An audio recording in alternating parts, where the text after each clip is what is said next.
Between stimulus and response, there's space. And in that space is our ability to choose our response. Because in our response lies power and growth and ultimately our freedom. That's an adaptation of a quote from Viktor Frankl. In today's Better by Friday, I want to talk about the window of tolerance. And I have with me my trusty Level to help me explain it. See, when everything is balanced, we're within our window of tolerance. But if we shift too far to one side, we find ourselves in a state of hyperarousal. And this is where our sympathetic nervous system takes over and we experience fight or flight, emotional reactions, sometimes panic and rage.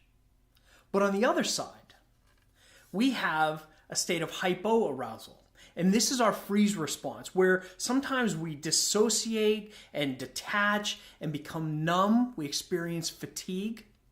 You may be familiar with these things. The window of tolerance was introduced by Dr. Dan Siegel in his book, The Developing Mind. And of course, we all have one, and it expands and contracts depending on so many factors, from early childhood experiences to training and education and life experiences in general, and even for each of us from moment to moment, depending on the situation in which we find ourselves. Our challenge becomes, how do we know when we're about to enter that state of hyperarousal or that state of hypoarousal? Remember, hyperarousal is fight or flight, and it manifests so many different ways in each one of us. But some of the common things are anxiousness or restlessness, being tense or hypervigilant. We're easily startled. Maybe we have a difficult time breathing, our pulse races, we're angry. There's so many factors that tell us that we are bumping up against that hyperaroused state. Hypoarousal, on the other hand, well, that can manifest as fatigue, just general tiredness or sleepiness, low motivation, not wanting to exercise, but it can also take on physiological effects like decreased heart rate, low blood pressure, and shallow respirations. Great, now we know what it looks like, but what do we do about it? I recommend 3 things. Number 1, map it. Number 2, develop an escape plan. And number 3, expand it. Number 1, map it. Now, there are some great tools out there.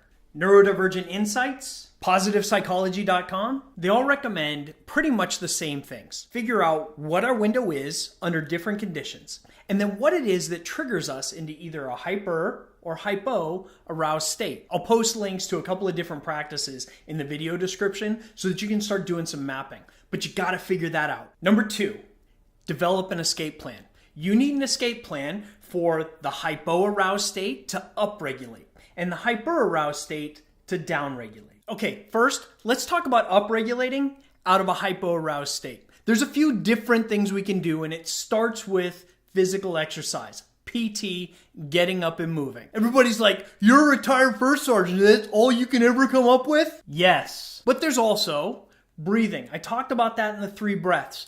There is listening to upbeat music, engaging in those stimulating fun activities. Just get out and get some sunlight. And oh, by the way, drink some caffeine. Next, let's talk about downregulating out of that hyper-aroused state. Well, I've talked about breathing, that physiological sigh. It works and it works well, but so does the one-to-one, just general mindfulness practices. Getting out and taking a walk, doing some guided imagery, bilateral tapping. Check out Andrew Huberman's podcast on binaural beats.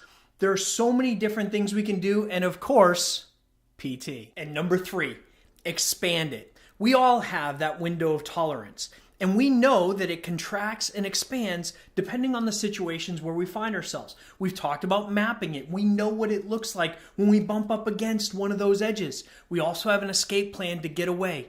Now the challenge for each one of us is figure out what it is we can do at the edge of our comfort zone to grow just a little. I'm sure you want to learn more about this, so I've included that article from Neurodivergent Insights. I included a video from Andrew Huberman on binaural beats and a link to Dr. Siegel's book. Again, these are all about those little incremental increases we can make to be better by Friday.